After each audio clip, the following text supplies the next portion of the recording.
You wouldn't send them back to... Oh, no. Where are they, in McDonough or France? McDonough 19, and my little boy, he's in the room, Miss Myers' room with the three little niggas. I see. Well, we were driving, and the lady driving us to school, and we tried to get into school, but some group of white boys and men's came up to with clubs and smashed all the glasses out. I see. And you took your boy out the first day? Ricky, what happened when you went to school today? The white folk beat me with clubs today. Nigger, you don't belong here. Bitch, do something about it. They hung her by her feet from a tree. After beating her, they set her on fire. And she was pregnant, so they cut her stomach open. And when the baby fell, the unborn baby fell, they stomped on it. Hey, yo, I'm gonna be real with y'all. Like, right? So, like, it's like a few things. Like, one, let me start off with this. Like, right? Every time I see shit like that, like, it enrages me. Like, I'm not even gonna hold you up. It pisses me the fuck off, right? And then I think about like the disposition that white folks have today, and I be looking at them like, listen, listen, like, I say all that to say this, like, white people in America have no moral standing to judge niggas and how they act. Let's just establish that. Listen, let's just establish that off the fucking rip, right? That's the first thing I gotta say. Two, right? I'm gonna be all the way real with y'all, like, right?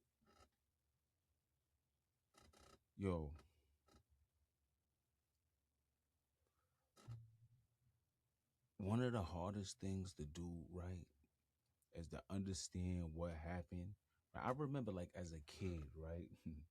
Like, I remember as a kid, like, in school, them giving you the watered down version of this right here, right? And you get that version of the story, and the powerlessness that you feel along with the rage, right? So it's like, like, this is how this looks, right? You're a kid, a black kid sitting in a school, right? And you got a whole bunch of black students in there. And then you got this white teacher in front of their class, right? Telling you how her people treated your people. And they want to know why, like, and the kids are acting unruly, like, why education gives like an extreme distaste to black people to make you fucking despise the educational system, like, to the point where you be like, yeah, I'm not really going to school, I'm not really jacking school, I don't like school, I fucking hate school, actually, like, right? And you sitting here thinking like, yeah, you know what, why do y'all hate school? It's like, listen, because it make us want to fucking riot. Like, right? And like, how about that? Like, how about all year, every year? Like, right? You telling me some shit that gets me mad, and it's coming from the wrong people. Like, how about that? How about the wrong person is up here educating me on what happened? Like, like, right? And that goes back to the household, right? So like the household, like, it's imperative that black people like teach their children like a lot of things. Like, and one of the things that you teach your children is the true history of what happened here in America. Like, I hear like that term like victim mentality. It's like, niggas ain't no victims, like, right? So like, so the disconnect how people view it, like, right? It's like you got niggas, like, let's just establish that, like, I'm a nigga, like, I speak for niggas, like, I don't really know about the black bourgeoisie, like the black intellects and their viewpoint and their stance on what's going on, because I know for a fact they don't give a fuck about niggas, just like crackers don't give a fuck about niggas, like, right? And then you got the black middle class, right? And they don't give a fuck about niggas neither, right? That disconnect, right? That disassociation, right, is the root of the problem in the community, right? So like, take somebody like Anton Daniels, right? He like tells you he's not black. He gets on public platforms and he criticizes niggas. Take somebody like Candace Owens, right? She gets on public platforms and they criticize niggas. That, it's them, it's not us, like, right? The problem with that is when they was lynching niggas, Like when they was violating niggas, when they was killing niggas, when they was doing all that shit to niggas, like right, there was no distinction of what class you was in, like right. So when people come up here, right, the first thing that is like, yo, listen, white people screaming black fatigue is 100% disingenuous. Like, you're like so disingenuous with that. It's like, yo, listen, the perpetrators of all the violence can't then, of all the unruliness, of all the inhumane things that happen, has no moral standard to then look at the people that affect, right? Because everything in the world is cause and effect, right? You can't look at the effect and say, I don't know why they acting like that. I don't know why they acting like that. Why would they be acting so unruly? Why are they reacting like that? It's not that like niggas are acting unruly. Niggas are reacting unruly. And those are two different things, right? So the problem with people like Anton Daniels and Candace Owens and so into the likes is like, yo, people from the black bourgeoisie, the black intellects, and they're weak. Like you get that? Like they're weak. They don't want to fight. They can't fight. They not trying to fight. They don't want to go to war. Like, right? So like with the people in power understand that it's like, yo, we can't give the black bourgeoisie, the black intellects, or the black middle class any power unless they align with our thought process. Why? Because if we let them niggas in, they gonna cause war. Like that's it. Like niggas want war. Like that's it. And that's a fact. So this is why it's imperative that we keep niggas poor. Like we keep niggas like in line because they wanna. And it's like yo, listen to what I'm trying to tell you. I seen some. So the things that I seen, like right, lets me understand that like yo, right, bubbling under the surface is a whole lot of tension that people are not recognizing. Everybody's acting like it's regular, like it's okay. So what I say that is like this, right? I don't look at all white people like they gonna cause me harm, right? But what I understand is this: the ones that were in power were the most dangerous, right? Those were the ones that were committing the heinous acts, and the ones that was against it were powerless, and they sat there and watched what was happening. So I don't care about the people that wasn't racist because they did nothing, like right. So like just think about that. It's like it's nothing that they did, and it's nothing that they could have did because the people in power was the people that was on bullshit, like right. So let's get that established right now. Like when people go like, yeah, but you saying that, but all white people, was you right? And then you have people that did interject, and you have people that did help, like right. And it's like really on the grand scheme of things, all that shit is irrelevant. Like niggas don't give a fuck about none of that. Like word, niggas don't. It's like when you sit there and you understand. Yo, listen to me. When you understand like the shit that they was really doing, you become like like I be looking at niggas, right? So like right, I be looking at niggas like they be having white bitches, like right, and so it'd be like, yo, the conversation goes around like interracial dating, and it was, yo, could you be like a black dude with a white chick and still be pro black? No. Like, fuck you talk about? Like, no, like, no, like, no, like, no. How could you be pro black, run through the history, understand what go on, and then say, like, you know what? I'm gonna get on my fucking knee and then put a fucking ring on the enemy. I'm confused. How does that work? Somebody explain that to me. Like, right? Like, it's like, no, you was whipped. You like, so right? I seen this shit where a chick goes like, yo, she goes like, yo, when I see a black dude with a white chick, I know that something is weak about him. Like, she was right. And when she goes, when I see the white chick, she goes, when I see the black chick with the white dude, and she went on to say like that was a, it's like, yo, listen, like what you gotta understand what she's saying is like, you a man, like you supposed to really like you are the leader, the warrior, the general, you are the person that stands on business, you supposed to lead. Like if you got beat to so where you so mentally weak that you're looking at your enemy like they are your friend, like, yo, no, that's my friend.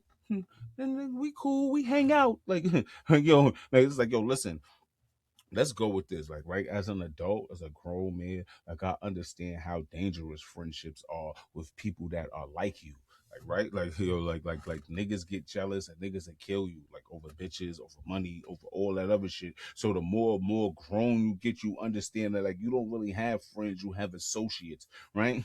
So when you think like, yo, listen, those are my friends, you have like a naive mindset on life. Like yeah, like we grown, like niggas don't got friends, niggas got bills and stuff that they gotta take care of in life, right? And because of that, right, like you gotta be focused, and you only gotta deal with the people that are focused and on the same financial plane as you, because they're gonna be on the same mental plane as you, and y'all are gonna be able to push forward to obtain goals. Having relationships just because you knew somebody since 1987 is irrelevant. It's like, nah, we was friends since 1992, so now you still my friend. No, the fuck you not. I know who you is. Me and you know that each other exists, but we not friends. And all of that 87 shit and 93 shit don't mean nothing. Today I got bills that have nothing to do with what happened in 1995 when we was fucking backflipping on the fucking pissy mattress. That shit don't mean nothing today. Like, right? So like, a lot of niggas is sentimental. I get it. I don't, but I do. At the same time, it's like, yeah, okay, you holding on to sentiments. That's fucking good for you. This is what makes you naive.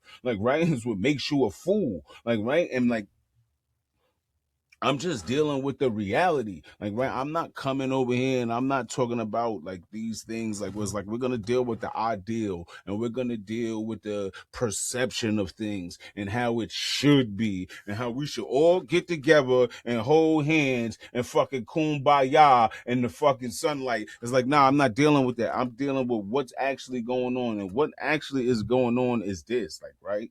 Like, in the history of America, niggas have been brought over here and mistreated, and this never has stopped. Like, right? So in 2026, when you running around blaming people for what's going on, it's like, yo, it's simple. It's like, yo, listen, right?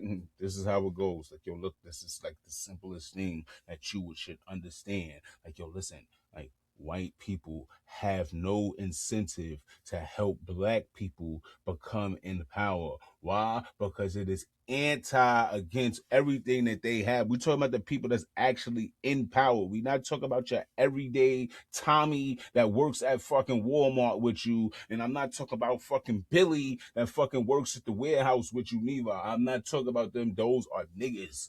Like, yo, they just don't know it. Like, you get that? They like Spanish people that don't like niggas. It's like, yo, you know you a nigga too? Oh, you don't know yet? It's all right, cool. Watch out. Like you gotta understand that, like, right, the people that are in power only see rich and poor because they go by goals, power, and domination, and they have ideologies that they have and they present. So now what I'm going to tell you now is like what makes it imperative for them to keep poor people divided, right? So it like this niggas and then middle class black people are divided, right? And even when you go into niggas, it's like niggas and niggas is divided. So it's like, y'all ain't really gotta worry about y'all getting together and causing any type of fucking mayhem because y'all don't even like each other. That's cool. Like, I'm good with that, right? Now the second part is I don't need niggas and poor white people getting together. So now I gotta make sure that they don't like each other too. So now the niggas don't like the niggas and the poor white people don't like the niggas, and then the poor white people don't like each other because they're divided within little subgroups too, right? Now income, you think this is a joke, right? Now in comes whatever, the immigrants, the Chinese, the Spanish, like don't like the niggas first, don't like the white people next, right? And don't like each other neither. So like the very second that that's going on, everybody now has to worry about surviving and not liking each other and not coming together. And what could you get from the other person? And it's like a real selfishness. Like Alex D. Tocqueville spoke about this in his book, like, right, Democracy in America. And he said, like, it's going to be alienation. Like, he predicted that shit. Like, so he said, yo, it's going to be alienation and everybody's going to go into little small subgroups. And when they get into these little small subgroups, it's going to be like, yo, it's just us and fuck y'all. And that's where we at right now, right? And I know it sounds like I went left and then I went right because I don't want you to think that I'm into promoting divisiveness, right? It's just black history and I have to add context to what I'm speaking about. So I start off with that video bio, right? And I start off to let you understand, like, yo, I'm speaking for niggas. Like, me and niggas are the same. I really can't speak for anybody else. Like, right? And as a nigga, I understand that, right? That people are looking at us like we're the cause of the problems. Y'all don't know how to act, and y'all are like this, and y'all are like that. And I'm looking like, yo, the people that is coming from is like, yo, you got the fucking audacity. You got the fucking, how audacious is you to even fucking stand here like you got some fucking moral high ground to talk to niggas like as if like I'm confused. But to unconfuse it, like, right? I had to go through that whole spiel of why it's like that. You have people that are in power, and it like fucking, it is like in their best interest that nobody likes each other. Why? So that way I don't never got to worry about y'all coming together questioning what's actually happening. There's other stuff happening behind the scenes, and we could get to that a whole nother issue. But it's a reason why they would want divisiveness and division. I don't want divisiveness and division, but at the same time, I know where I stand in this whole debacle. Is like I'm with the niggas, and when niggas see niggas, they hate niggas. Like they judge you just off the rip. Oh, you black and you a nigga? Like you a man? Like, yeah, it's like you at the bottom of the barrel. So I've come from the bottom of the barrel to speak my piece. Oh, like, hey, here I come. Here I am right here. I'm gonna speak for everybody else down here. We don't fucking like it. Yeah, we don't fucking like it. How about that? Let's go there.